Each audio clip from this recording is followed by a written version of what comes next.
Bonjour, bonjour et bienvenue sur cette séance d'instant T. Un instant spiritualité à partager, évidemment sans aucune modération. Bienvenue à Séverine sur son instant T et bienvenue à vous qui nous suivrez. Je vais donc, Séverine, vous présenter les outils que je vais utiliser aujourd'hui et vers lesquels j'ai été guidée par vos guides spirituels pour vous transmettre des messages. Alors d'ordinaire, souvent j'utilise 2 ouvrages et un oracle. Et aujourd'hui, vraiment, j'ai été attirée par 2 ouvrages et 2 oracles. Donc voilà, ça vous fera un petit cadeau de plus. Et j'ai vraiment envie, souvent je fais les ouvrages et l'oracle après, mais là je suis attirée de vous tirer cet oracle-là tout de suite. Le petit oracle des animaux de pouvoir de Claire Duval avec les illustrations de Célia Melville.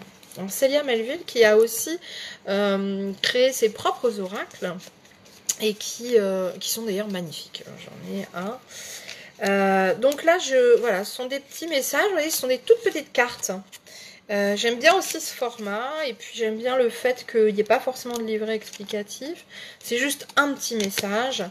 Et donc voilà, là on a l'illustration de Célia. Et j'aime le fait voilà, que ce soit juste, ça soit très court, mais je les trouve, en tout cas personnellement, très percutants. Moi je les utilise assez régulièrement, je dois dire au quotidien, mais voilà. Et donc là je m'en vais tirer un petit message pour vous, mais je rappelle que forcément, peut-être, ça va parler aussi à d'autres personnes qui sont en train de regarder cette vidéo. Alors, hop, ça y est, j'ai tiré une carte pour vous, et donc là, il s'agit vraiment des animaux. Donc, on parle d'un message d'un animal de pouvoir, un animal qui vient ici vous délivrer un message pour aujourd'hui. Je suis en train d'essayer de remettre bien les cartes, voilà, dans leur petite boîte. C'est chouette, hein? Ça se pose comme ça, j'aime bien ce concept. Hop. Et alors ici, c'est le serpent. La vie est un changement perpétuel. Tiens, c'est marrant, ça fait vraiment redondance avec l'instant T que j'ai fait juste avant, l'instant de Wendy. Il est toujours possible de transformer les blessures du passé pour renaître plus fort et plus conscient. Hier, j'ai eu cette image-là, tiens, du serpent qui se mord la queue. Comme un éternel, effectivement, recommencement. Et bon, c'était un message qui m'était personnel, mais ça me fait écho, là, ici. Donc je relis le message. La vie est un changement perpétuel. Il est toujours possible de transformer les blessures du passé pour renaître plus fort et plus conscient. Voici donc le petit message du jour de ce petit oracle des animaux de pouvoir. À savoir aussi que je fais une prestation animal, j'ai appelé Animal Totem, où effectivement je convoque, j'invite votre animal du moment à se manifester à moi, ce qui me permet de ensuite vous dévoiler la symbolique de cet animal, de vous transmettre son message, c'est-à-dire là vraiment je canalise de manière personnalisée dans l'instant un message de cet animal pour vous. Et puis après il y a une méditation qui est proposée en musique avec un mandala qui représente cet animal forcément. Voilà, donc c'est une prestation qui peut peut-être venir compléter ce petit message du serpent. Et donc ici je m'en vais du coup sur le deuxième oracle, l'oracle des simples. Alors je l'ai depuis très peu de temps, mais je le trouve vraiment très très beau. La sagesse des mondes intermédiaires. Savoir ancestral des sorcières de campagne. Bon moi je suis une sorcière de campagne, donc c'était obligatoirement un oracle pour moi. C'est de Siolo Thompson aux éditions Arcana Sacra, Arcana Sacra, pardon. Je ne me trompe pas. Donc moi j'aime bien les éditions Arcana parce que c'est vrai que c'est de très très beaux. Vous voyez, ça fait vraiment des beaux oracles quoi. Hein. On a une très belle boîte, on a un beau livret. Et puis donc l'oracle qui est là. Ah oui, c'est vrai que je l'avais même pas. Ah bah vous voyez, je l'ai même pas encore ouvert celui-là. Je sais que j'en avais acheté plusieurs en même temps. Et bah super, voilà, on va l'inaugurer ensemble. Alors, c'est un oracle qui m'a plu, bah forcément de par, c'est souvent ça, de par les dessins que j'ai trouvé très très très fins. Et puis il s'agit de fleurs, il s'agit de botanique. Je vais y arriver. Hein. Et là, ils mettent un petit mot. Hein. Là, le monde de la botanique, ce trésor inestimable. J'en parlais hier dans une séance privée où je disais justement à une dame que je la voyais travailler avec les plantes. Et c'est souvent en lien avec le chamanisme, ça. Hein, c'est la terre, Gaïa. Alors, vous voyez, on va retrouver des plantes comme ça sur chaque... c'est très bien dessiné, j'adore. Je trouve ça, vraiment les illustrations magnifiques. Et puis on retrouve... puis j'ai trouvé purée blanche. Enfin, voilà, coup de cœur. Coup de cœur de la sorcière de campagne que je suis. Donc là déjà, alors vous voyez, on va être sur une... Peut-être que ça va vous servir aussi, Séverine. Un petit conseil quand on reçoit un oracle. Alors je le ferai après, mais déjà voilà, on va trier toutes les cartes. On va aussi vous savez, les détacher quand elles sont collées. Et surtout on remercie. Bon, moi je l'avais déjà fait, mais oh, tiens, et ben voilà, votre carte est tombée. On remercie en fait l'oracle d'être venu jusqu'à nous. Après on peut le sauger un peu, c'est-à-dire passer de la sauge tout autour. Le mettre sur une coquille Saint-Jacques pour vraiment... allez, raviver ses énergies, purifier. Et là, j'ai une carte qui est tombée pour vous. Et ça me fait rire parce que ça me fait vraiment à nouveau rappel à la séance juste avant d'instant T pour Wendy. Peut-être que vous auriez matière à la regarder aussi. Hein. Enrichir. Et on avait parlé avec des cartes de l'Illumassé, des cartes de l'abondance. Alors là, il s'agit du plantain. Donc, je vais aller voir ce que nous dit l'oracle par rapport au plantain. Donc c'est la carte 32. Voilà. Juste après l'humilité. Tiens donc. Alors, 32, enrichir. Et ici c'est aussi écrit nourrir. L'une des plantes médicinales les plus abondantes et les plus largement répandues dans le monde. Et le plantain majeur, vous en avez déjà vu, ça on en voit partout. Hein. Que l'on trouve presque partout. En phytothérapie, ces feuilles peuvent être appliquées sur des blessures, piqûres, plaies, pour faciliter la guérison, empêcher une infection. Tiens, intéressant. Je vais peut-être pas tout vous lire, mais je vais vous lire le message, surtout, j'ai envie de dire presque le plus intéressant de l'oracle. Sortez de chez vous. Et à moins de vivre sur la Lune, vous trouverez probablement cette plante dans les jardins, le long des chemins, poussant sur les fissures des trottoirs, etc. Donc là, il est déjà mention du fait de sortir, de se reconnecter à la nature. Cette carte est inspirée non seulement par la nourriture que cette plante représente, mais aussi parce qu'elle est si commune. Souvent dans la vie, les choses dont nous avons besoin sont juste devant nous. Si nous sommes prêts à les voir et à les accepter. Il est aussi en notre pouvoir d'offrir notre soutien, notre temps ou notre aide à ceux qui nous entourent, même quand nous nous sentons hésitants ou quand nous manquons d'assurance. La carte du jugement est liée au plantain de cette manière car elle est en rapport avec le service, l'équilibre et la réciprocité de l'univers. Si vous êtes dans le besoin, ouvrez votre esprit à ce qui est juste autour de vous. Alors, être dans le besoin, c'est pas être dans le besoin forcément financier, c'est être dans un besoin relationnel, de travail, d'un nouveau logement, j'en sais rien. Si vous attendez quelque chose, vous cherchez quelque chose, là, cette carte vous rappelle qu'il y en a partout autour de nous. Ça, vous connaissez, vous en avez déjà vu. Et cette carte nous rappelle ça. Bien souvent, on cherche ailleurs ce qui est juste sous notre nez. Si vous êtes, je l'ai lu, prenez le temps de réfléchir à ce que vous avez à offrir au monde et à la manière dont vous pouvez nourrir les autres. J'aime beaucoup ce message. Et là, je suis juste scotchée parce qu'on a une autre illustration. J'arrive à peine à y croire. Regardez bien l'illustration. On retrouve le serpent. voyez comme les guides sont forts. Moi, je trouve ça juste exceptionnel, vraiment exceptionnel, parce que je rappelle que sur cette carte, il ne figure pas, là, c'est vraiment l'illustration de la plante. Et là, c'est une illustration complémentaire de cette carte, où on va retrouver le serpent. Moi, je trouve ça juste formidable. Moi, je vous invite à aller regarder un peu plus en détail la symbolique du serpent, peut-être voilà, de cet animal totem, pour aller voir quels pourraient être les messages complémentaires à ce que je viens de vous transmettre là, parce que visiblement il apparaît 2 fois, c'est pas pour rien. Je pense qu'il y a une question aussi là de transmutation, de comme était indiqué tout à l'heure dans cette carte que j'ai tirée initialement. Le serpent, c'est renaître un peu régulièrement et sortir de sa mue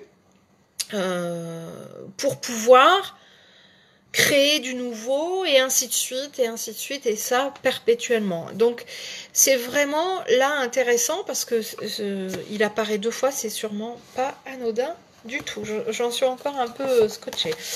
Allez, je vous présente l'ouvrage que j'avais choisi, Manuel du guerrier de la lumière de Paulo Coelho. J'aime beaucoup cet auteur, j'ai beaucoup de ses ouvrages. Et celui-là, il est vraiment particulier, parce que ça n'est pas un roman, comme on peut le retrouver souvent chez Paulo Coelho, mais juste des petits textes comme ça, pour les guerriers de la lumière que nous sommes, c'est-à-dire les travailleurs de la lumière. Et donc là, page 115, je l'ai ouvert un peu au hasard, et je suis sur cette page pour vous. Écris de nouveau ce que je t'ai déjà dit.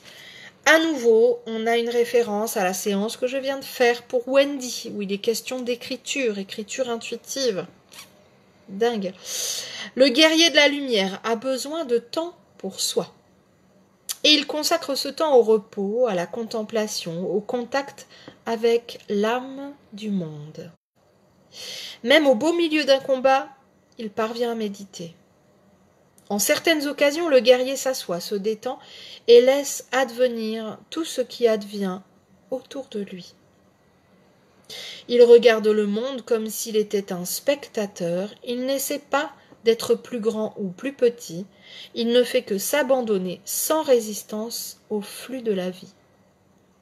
Peu à peu, tout ce qui semblait compliqué devient simple et le guerrier est heureux. Un petit rappel, Séverine, à mon avis, c'est pas anodin. Rappel au besoin de prendre soin de soi, au besoin de se poser, au besoin de méditer. Je ne vais pas en dire plus, je pense que vous savez.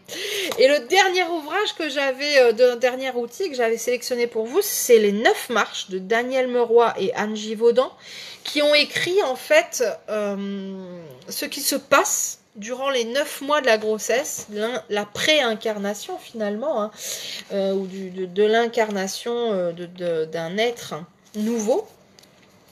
Je ne sais pas pourquoi j'ai sélectionné ce livre-là. Je ne sais pas si vous le connaissez ou pas. Je ne sais pas si ça va parler, mais je m'en vais sur une page. J'ai le chiffre 164 en tête. Tiens, j'avais noté la 163. Allez, ben, du coup, je me mets sur la 163 et je verrai ce que ça nous donne après. Alors, en fait, je réexplique. Donc, il s'agit d'un dialogue entre Daniel Meroy et Anne Givaudan, qui sont médiums, et une petite âme qui a décidé de s'incarner chez une maman, dans une famille. Et donc, voilà, ils échangent encore ensemble. Donc là, 163, on est sur la fin. On doit être au 8e mois, je crois, de grossesse. Alors, je recherche le passage que j'avais mis... si j'ai corné la page, c'est qu'il y a un passage qui m'intéresse, donc j'essaie de vous le retrouver.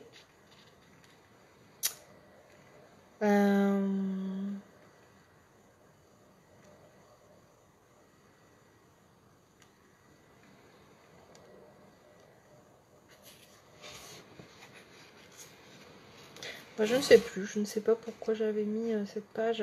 Alors là, il est question vraiment de cet enfant qui a envie de communiquer avec sa maman. Et il est vraiment question, voilà, de la communication pendant la grossesse. Et il parle, l'enfant, là, il dit, dans quelques instants, je sais que maman va s'endormir et que nous allons voir le corps de sa conscience s'élever lentement au-dessus du lit. Mon souhait serait alors que nous tentions de stimuler particulièrement son attention et que nous la tirions rapidement de la léthargie des premières phases du sommeil, que nous pénétrions dans la bulle de vie que son âme va bientôt générer, en fait, que nous habitions ce qu'elle appellera son rêve, afin d'établir un véritable pont. Alors, je ne sais plus exactement quel est le passage qui m'avait marqué, mais ça c'est intéressant parce que ça explique vraiment ce qui se passe au moment du coucher, au moment de l'endormissement, où on va vraiment se laisser aller, notre corps physique va, entre guillemets, rester sur le lit pour laisser vraiment notre âme, notre corps conscience, on va dire, lui s'élever et partir dans un autre monde que nous appelons, nous, rêve, mais qui n'en est pas toujours un. Et là, justement, cet enfant dit, voilà, elle va rêver de moi, elle va croire qu'elle rêve de moi, et en fait, je communique avec elle. Et ça, c'est intéressant parce que, bon, là, il est question de la grossesse et de l'enfant qui s'incarne, mais c'est le cas aussi avec nos défunts, avec nos guides, avec des guides terrestres aussi. Et parfois, vous avez vraiment un rêve qui vous a marqué, vous dites, tiens, j'ai rêvé de telle personne, elle m'a donné tel conseil, mais c'était très probablement pas un rêve. Vous avez donc franchi ce pont dont parle cet enfant dans l'ouvrage, et vous êtes parti dans ce qu'on appelle un voyage astral en réalité, sur un autre plan de conscience qui vous permet d'acquérir de recueillir certaines informations. Parfois, on en est conscient le matin, et donc ça nous marque très particulièrement, et puis parfois pas. Et puis parfois on sait qu'on a vu quelqu'un, mais on ne sait plus ce qu'il nous a dit. Alors là c'est encore pire, c'est frustrant. Mais pas d'inquiétude, notre âme sait. Elle sait, elle se souvient. Elle va agir en conséquence. Donc j'entends que ça peut être frustrant pour le petit humain que nous sommes, mais pas de panique. Je pense que, voilà, peu importe le passage finalement que j'avais noté, je pense que c'est ça ce que je devais vous transmettre aujourd'hui. Donc peut-être que vous avez à l'endormissement ou au réveil, ces phases-là où vous avez conscience qu'il y a quelque chose qui se passe, mais vous savez pas si vous avez rêvé, si vous étiez endormi, non mais je m'endormais, c'est pas possible. Et là, c'est vraiment le décrochage du mental dans ces moments-là. On est en train de travailler sur mon groupe de coaching trimestriel, là, on travaille tout ça. Et justement, David, c'est rigolo parce que David, si tu me suis, j'ai rêvé de toi cette nuit parce qu'on se voit en stage ce week-end, enfin bref. Et je pense que c'était donc la réponse à ta question, puisque ce matin, David me disait, mais concrètement, qu'est-ce qui se passe dans les rêves? Est-ce qu'on peut recevoir des messages? Voilà. Et donc, c'est une réponse et pour lui et pour vous, Séverine, je pense. Donc, soyons tous attentifs à ce qui se passe à l'endormissement, au réveil, et même au réveil nocturne. Parce que ce sont des messages. Moi, on m'a donné un message cette nuit suite à un soin que j'avais proposé, un soin énergétique collectif hier, et je vais vous donner l'info à vous aussi. Hier, on a fait un soin énergétique du portail 10-10, 10 octobre, et donc il était question vraiment de lâcher certaines choses pour se remémorer toutes les idées, les valeurs, les projets qui nous tiennent à cœur et pour nous recentrer sur ça et sur notre beau diamant intérieur. Et donc mes guides m'ont transmis un message hier, donc cette nuit entre l'endormissement, le réveil, ils m'ont dit enlève, c'est très concret mais vous allez comprendre, parce que hier je leur ai fait donc ce soin et je leur ai fait une méditation guidée où en fait il était question de passer sous une porte, d'ouvrir cette porte, la laisser ouverte et donc de se positionner en dessous pour recevoir le soin. Et de toute façon ce soin il sera disponible prochainement, donc vous pourrez y accéder aussi. Et en fait ils m'ont dit concrètement, prends ton trousseau de clés, de mes clés quoi, et enlève les clés dont tu ne te sers plus. Parce que j'ai des clés d'un ancien logement, j'ai des clés, je ne sais même pas quoi le ça, et je suis peut-être pas la seule comme ça. Donc ils demandent de se séparer des clés qui ne nous servent pas, parce qu'en fait elles nous maintiennent énergétiquement en lien avec ces lieux, ces situations, ce passé qui finalement ne nous appartient plus. Donc pour pouvoir nous consacrer vraiment aux nouvelles opportunités, eh bien il faut les bonnes clés. Voilà, alors vous voyez, c'est une petite astuce que je vous donne et qui sera diffusée sur mon groupe de soins, mais voilà, peut-être que ça vous parlera à vous aussi. Donc libérez-vous des clés qui ne vous servent plus, rangez-les dans un tiroir à part, dans une boîte au grenier, j'en sais rien, mais en tout cas ne les portez plus sur vous pour ne plus porter les anciennes opportunités et ne garder vraiment que ces unités, ces opportunités qui vous sont nécessaires aujourd'hui.